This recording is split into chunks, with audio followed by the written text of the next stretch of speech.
Dad, I'm starting a new business. Dad, I had always been telling you this. It's not something new. Why is that typical sauce bahu serial wala reaction? If it's serious, then my sauce bahu serial wala reaction is justified. Dad, but I'm really being very serious here. I want to start my dream business and I'm going to start one. No. Business and all is a big risk. Go for a job. It is the safest thing. I don't want to do what already 1,000 people have done. I want to do something different. I want to stand out from the crowd. I want to stand on my own feet. No.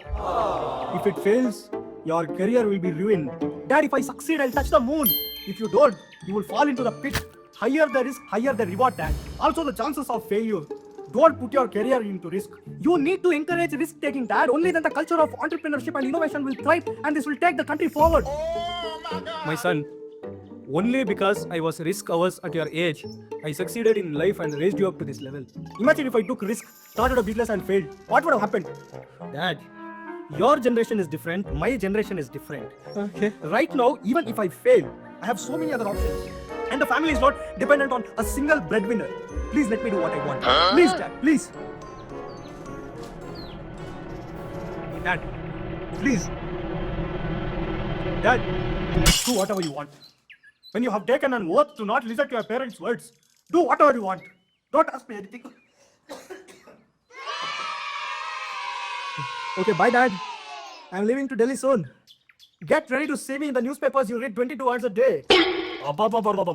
Go and suffocate in the dirty Delhi pollution. Oh, Dad. Delhi is actually healing because of many biodiversity parks coming up in its surrounding. It is fighting back against pollution. That you won't find in the newspaper, Dad. They don't cover such things. You know where I got this information from? From a YouTube channel called The Climate Brief. They make nice analytical videos which the news channels you watch don't cover. While most of us were busy doom scrolling AQI charts, something else was quietly taking root. Subscribe to their channel and watch their video and learn how Delhi is fighting back against pollution. And not just that, they even break down difficult climate concepts and create solution-oriented videos that we can implement at an individual level. But anyways, Dad, before I leave, I want to tell you, I will make it big one day. Big!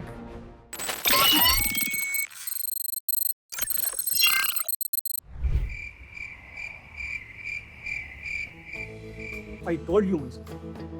I told you business is risky, don't take. I cried. See, now you have failed. People are laughing at you. I can't see you like this. You see, my colleague Lakshmi Narayan's son, he applied for a job, went on-site to US, got settled in the job and is earning in crores. His father has given me the wedding invitation for his next son's marriage. Bruh. See, he chose a safe path and a safe career. But look at you. How do I sell you in the matrimonial market? Hey! Of course I failed that. That doesn't mean I bogged down. Let me tell you, my US friend Mark too failed in his first business. But his dad never cried in front of him. Oh, my son, you failed. Oh, he never cried like that. Nor did he even discourage him. You know what he said? He told him, see this failure as a learning lesson. Come back and win. I'll stand by you. That is the mindset in America, Dad. That is the mindset. Nice. And this is why even today they are the boss of tech and innovation. Contrastingly, see here in India, our society views failure in a very bad light and not as a learning lesson. It taunts the one who failed. It shames them. It mocks them relentlessly and totally kills their hope and totally killing the culture of entrepreneurship and innovation in the seed stage itself and thereby killing a nation's progress. I just ranted, that's all. Simply why you're dragging country and this is too much. Okay, Bimbo, forget all that. First of all, why you failed? How you failed? You should have first asked this, Dad. Should have first asked this. Anyways, I'm gonna learn from my mistakes and start again. But before analyzing why I failed, I'll tell you about the difficulties I faced to start to do business in this country. Listen. Okay. First, I went to the banks for loans. Interesting, sir. We really loved your project. But we cannot lend you because we haven't been able to recover many business loans. Too many NPAs. Only once those are recovered we can think. And in case of a default, without a proper assurance for recovery, it's quite risky for us. Every bank I visited is low in confidence in lending business loans. But after struggling for a year, I somehow got a loan. Then I went to buy land for our business. You understand, right, Dad? how difficult it is in India to get a land for business. And even after getting one, it was not easy. As soon as I say the word land, what is the first thing that comes to your mind? Litigation, Machi. This land is under litigation. Wherever I go, some or the other litigations. Isn't there litigationless land at all in this country? It is there, but the compensation is too high.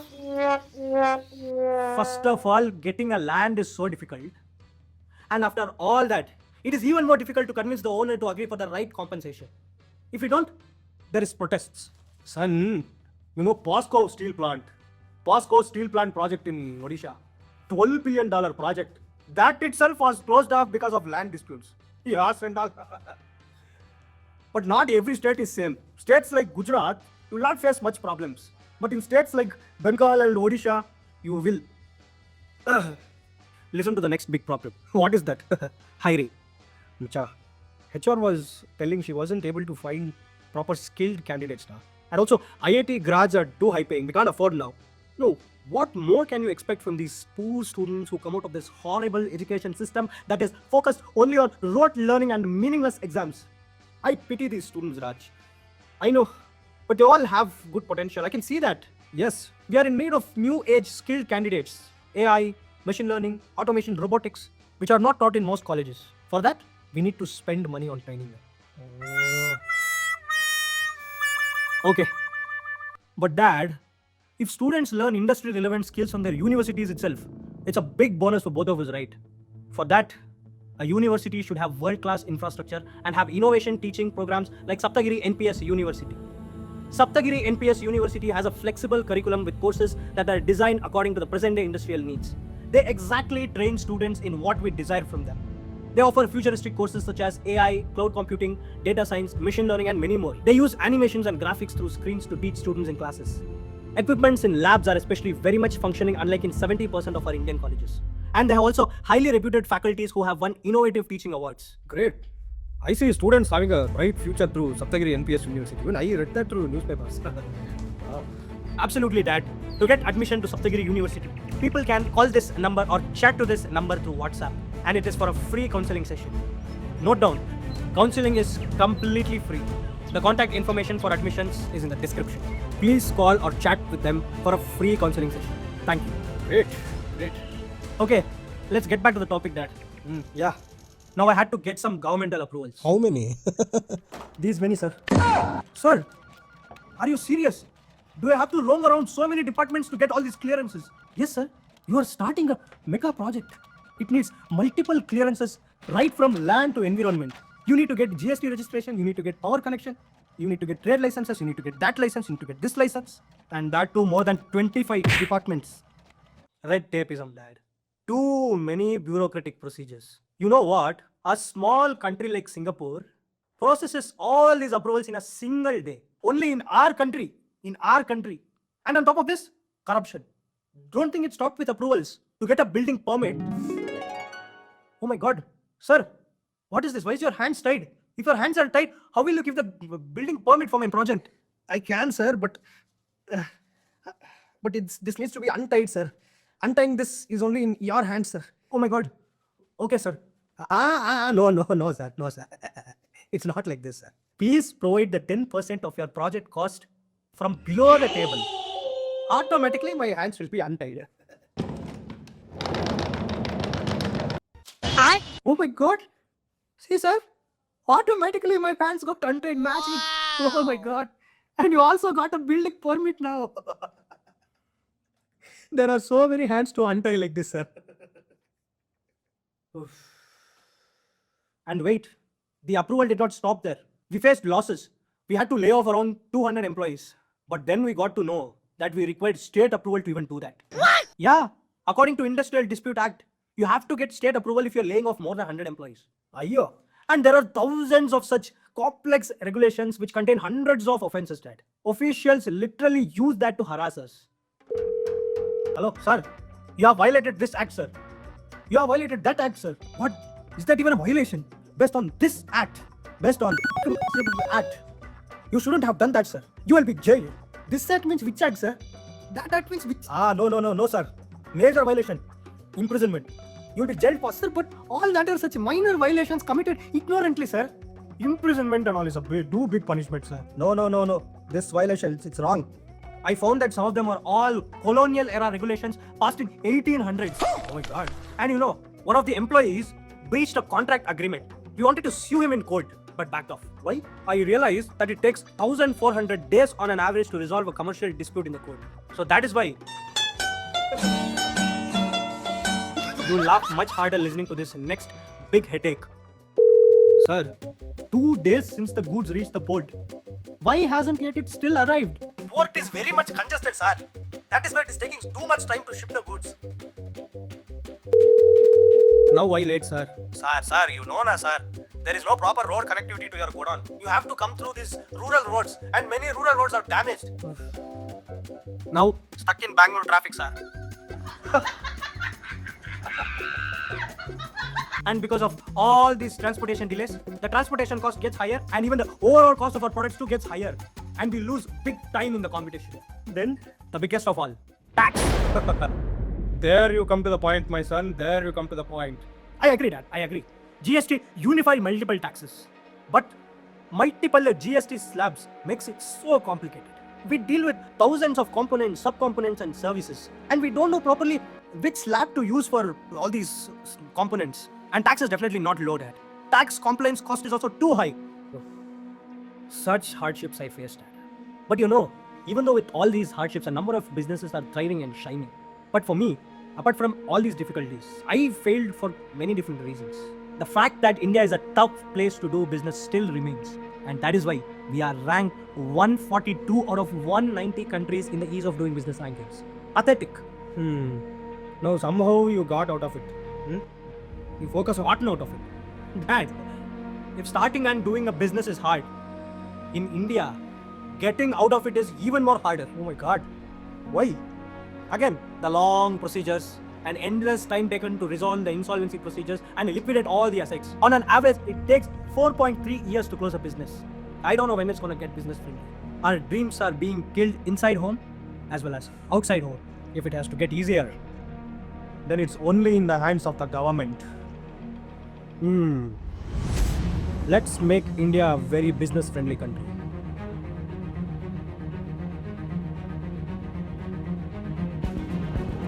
Entering into a business itself is a very difficult task, right?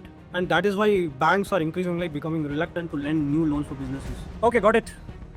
Because of a number of bankrupt businesses and NPAs amounting to 11.5%, banks are being very, very, very choosy. Yeah, and I'm sure they'll lend if assured of a way to recover in case of a default.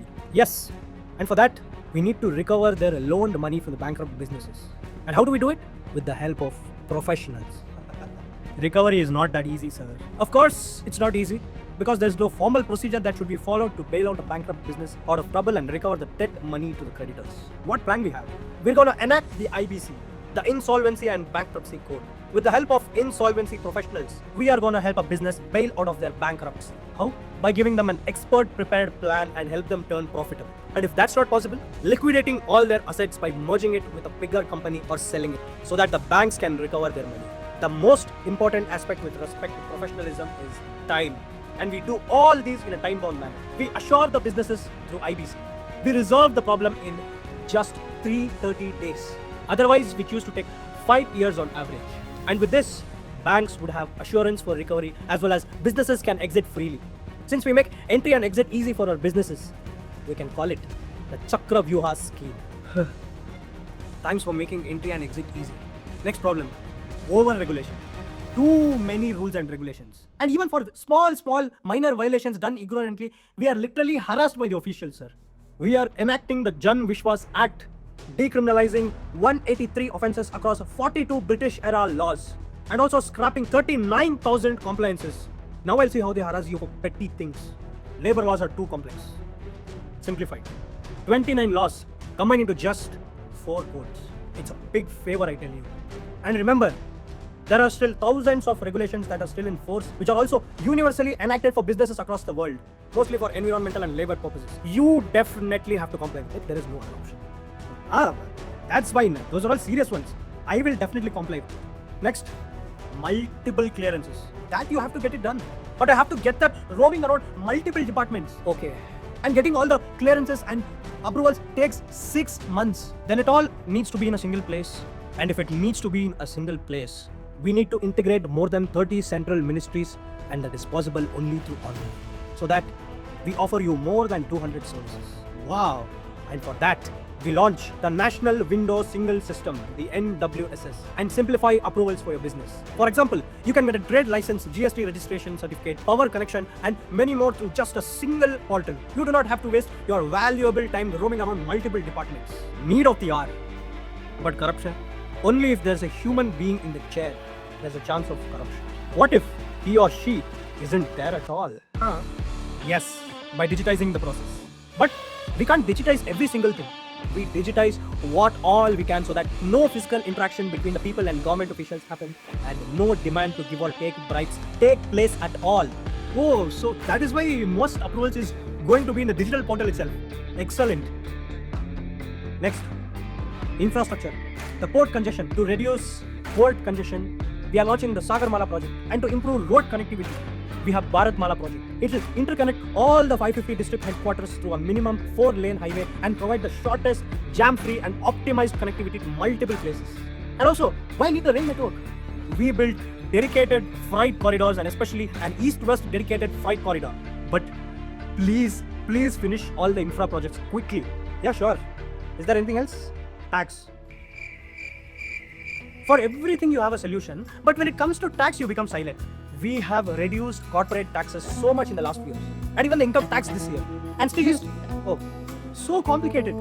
Please simplify that, please. Those multiple slabs are a compliance nightmare.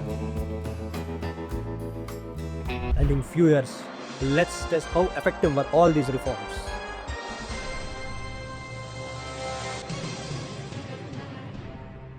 In 2014, it was 142 out of 190. And now, in 2020, it has improved rapidly to 64.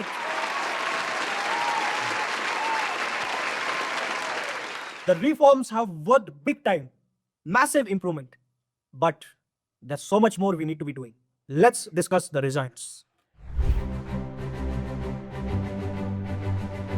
Starting with the IBC and Chakravyuha scheme, believe it or not, it has reduced 3 lakh crores. Believe it or not, 3 lakh crores of bad loans and reduced NPAs from 11% to just 2.8%. The lowest in the last 10 years, right? Yes. And with low NPAs, banks are a little freed up to lend new business loans because they're more confident now of a recovery in case of a default. The entry and exit both have been much easier. Excellent. But still, we have a big shortage of insolvency professionals. If we had the right number, that is at least 10,000 against the 1,500 we have, we could have resolved even more insolvency cases and made entry much more easier.